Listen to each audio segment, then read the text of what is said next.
Good evening. We will now call to order the Finance Committee meeting for this first day of March, the year 2021. Item number 1, please. Consider approval of Finance Committee minutes of February 1, 2021. After reviewing of the minutes, are there any corrections or additions to our minutes? Move for approval. Second. Have a motion and a second to approve our minutes. Any discussion? Roll call, please. Tracy Hoos. Yes. Tracy McGee. Yes. Alex Reynolds. Yes. Evelyn Hibbs. Yes. Jamie Stout. Yes. Deputy Mayor Derek Reed. Yes. Mayor Marlon Coleman. Yes. Item number 1 passes. Item number 2, please. Consider approval of claims for all city departments January 23, 2021 through February 19, 2021. Do we have a report from the Purchasing Committee? Yes, due to technical difficulties, we were unable to meet this afternoon, but we did review those individually, and I would like to recommend approval. Second. Have a motion and a second to approve our claims list. Any discussion? Roll call, please. Tracy Hoos. Yes. Tracy McGee. Yes. Alex Reynolds. Yes.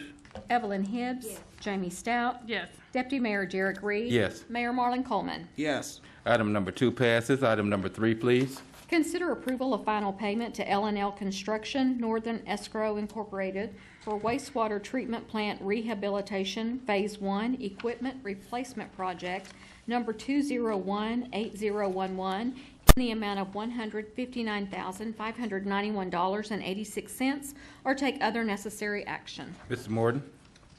Good evening, committee. This item is for L&L Construction. It is the final payment for the job that they did for this phase.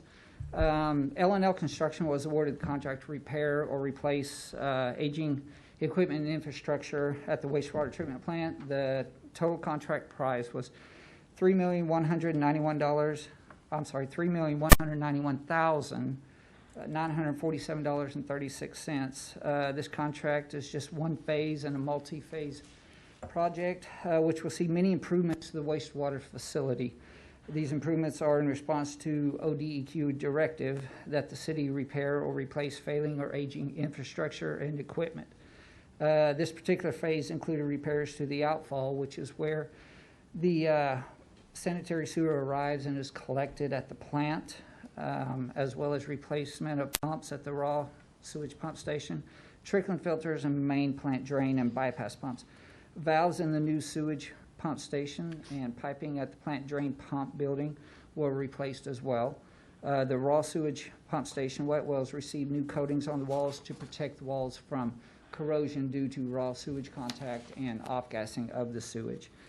Some skater work was included in this phase, which will aid in the efficiency of treating sewage as it goes through the various processes.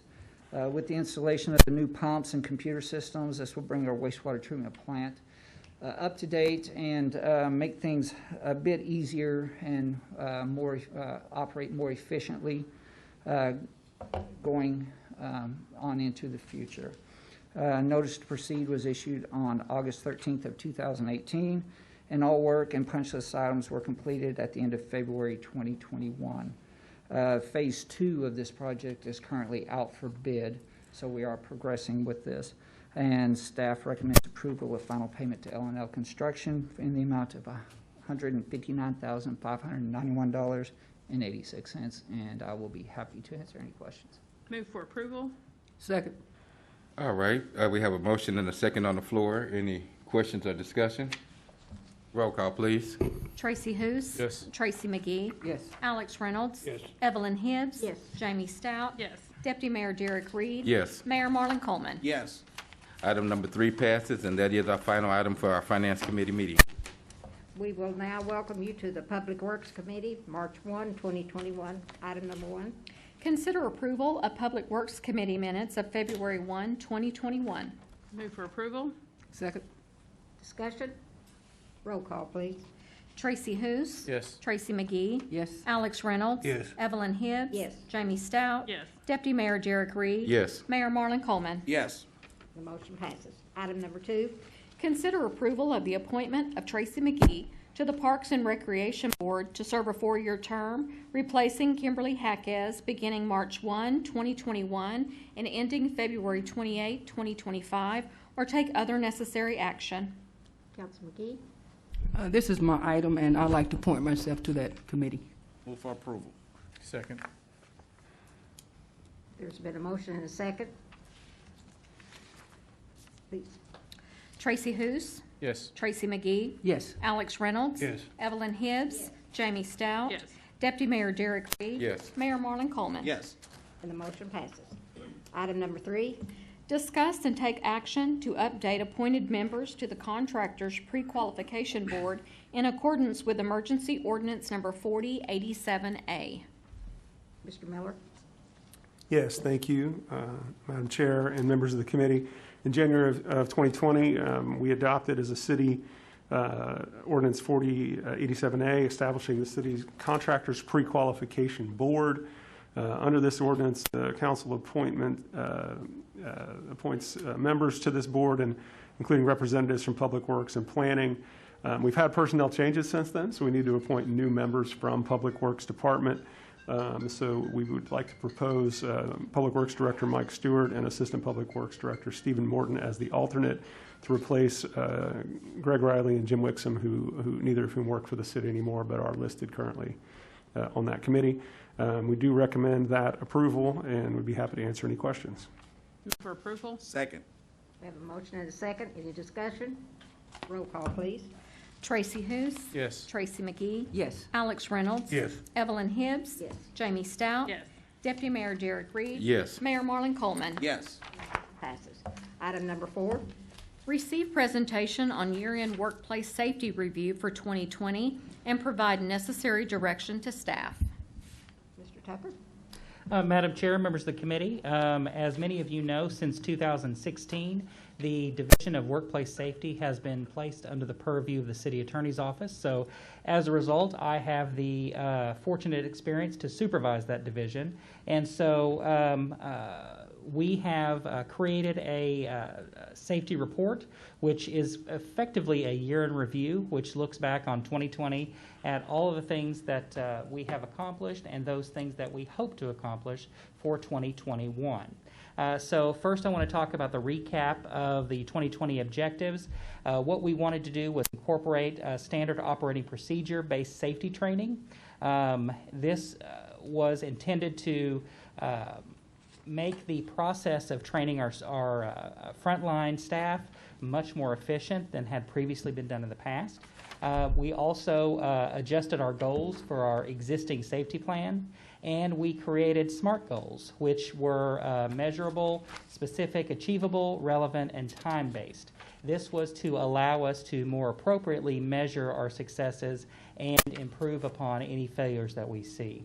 Additionally, the objectives, we did create a hazard submission form, and this was to allow employees who observe hazards in their own workplace to have a mechanism to report those to us so that we can take action, whether that be to remedy a violation or to recommend a change in safety policy. Last year, we said we were going to lower our workers' compensation costs by 7.5%. Fortunately, we can say that we did meet that goal and, in fact, lowered the year cost by 16%. We also said our goal was to lower recordable incidents by 5%. Recordable incidents are those which are require treatment beyond first aid or result in restrictions for the individual job or a day away from work.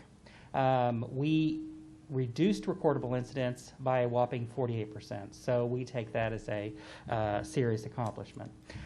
We also set as a goal 100 worksite inspections with a pass rate of at least 75%. We did meet that goal and exceeded it with our pass rate for those 100 worksite inspections at a pass rate of 96%.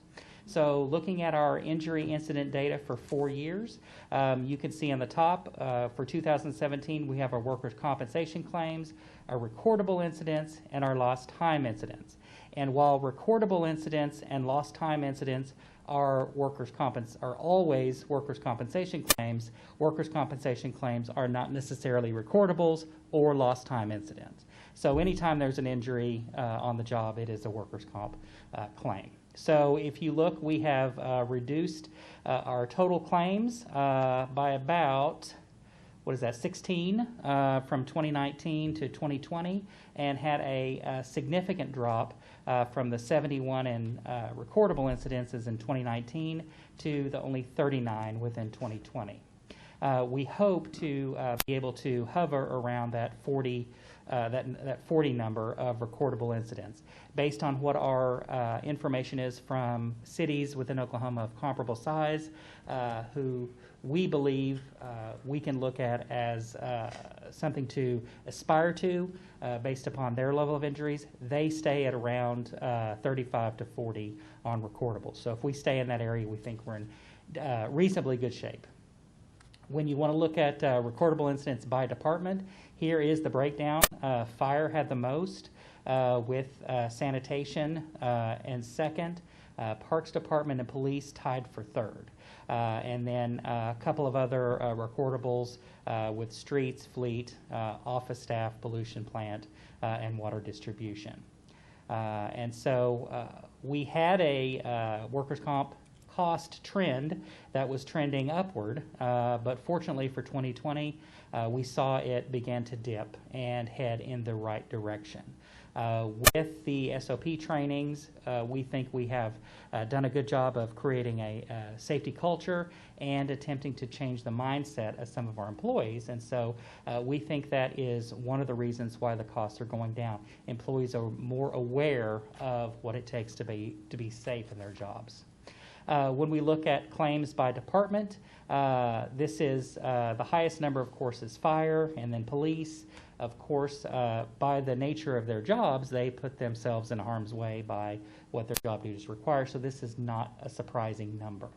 But if you look at some of the other things with our sanitation claims being third, we do think that those will significantly reduce by the use of the now one-armed bandits, because most of the injuries that are in sanitation are repetitive use from pulling those cans and effectively manhandling those to get them over so that the device can move them into the truck to dump the waste. With the one-armed bandit, there's only one driver who needs to maneuver the arm to move it. So we think those will drop significantly in the coming year. So looking at our total trends, we believe we're heading in the right direction. We've lowered claims, costs, and recordables across the entire city, but we're not done yet. We've still got a long way to go. We do have some outliers that are impacting the cost dramatically. Some of these we have control over, some of them we don't. So in looking at last year's claims, we, out of 11 claims, that accounted for $431,000. These were effectively required by major surgeries, and as you all know, medical costs are continuing to climb. And so some of those things we don't necessarily have control over, and you do have some level of workers' compensation costs, which are based upon a presumption. So the presumption means it doesn't matter if there was any particular workplace incident that led to the injury, other than the statute says we're going to be liable for it. And so we think we're doing SOPs right. We think that is a good way to get that information out there. We want to increase worksite visits and continue to grow the safety mindset and safety culture. Many of you know that we used to have a safety day, which was held the last few years at the Scout House, where we would provide T-shirts, safety gear, have a game where we would answer safety questions. We'd provide food and fun. Unfortunately, we couldn't do that due to COVID this year, but we hope to be able to do that or something similar to it this coming year. And so we did look. The SOP training has now been in effect for 6 months, and within that 6-month period of time, which of course is a fairly small sample size, we have seen a reduced number of recordable incidents from 6 per month to 3.2 per month. So we do think bringing these policies up to the employees on a regular, reoccurring basis, it is what is helping them be much more mindful of the work that they're doing and how to do it safely. As you know, COVID-19 worksites visits were a challenge, but we continue to persevere. We had a goal of 75% pass rate, meaning that there was nothing at the work site that could result in serious injury due to negligence. We did have a few big wins. We got some money to be able to provide us with waders for water distribution. Rain gear, we modified the rain gear for water distribution. That was a budgeted expense. We were able to provide shade hats and cooling bandanas for all Public Works employees.